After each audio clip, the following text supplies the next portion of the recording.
పురాతన కాలం మొదలుకొని దేవుడు నా రాజు ఉన్నాడు. దేశంలో మహారక్షణ కలుగజేయవాడు ఆయనే. దేశంలో మహారక్షణ. ఈ దేశం కొరకు, ప్రపంచం కొరకు, ప్రపంచంలో ఉన్నటువంటి ప్రజల కొరకు ఆయన ఏమయ్యాడు?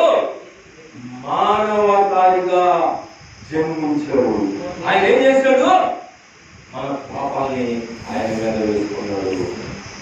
మనల్ని క్షమించి ఆయన బిడ్డలుగా మార్చుకున్నాడు. మనల్ని క్షమించి ఆయన బిడ్డలుగా మార్చుకున్నాడు. అయితే మనం ఆయన ఆరాధిస్తున్నావా?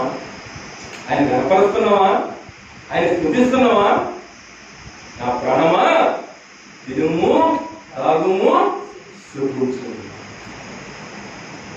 ఇదేనా సమయం? ఇదేనా నీకు దేవుడు ఇచ్చినటువంటి రక్షణ? ఆయన ఆరాధించాలా, ఆయన స్తుతించాలా, ఆయన కనపరచాలా. అప్పుడు నీకు సంపూర్ణ రక్షణ, సంపూర్ణ విమోచన, సంపూర్ణ ఆశీర్వాదం నీకు నీ కుటుంబానికి కలుగునుగాక. హల్లెలూయా.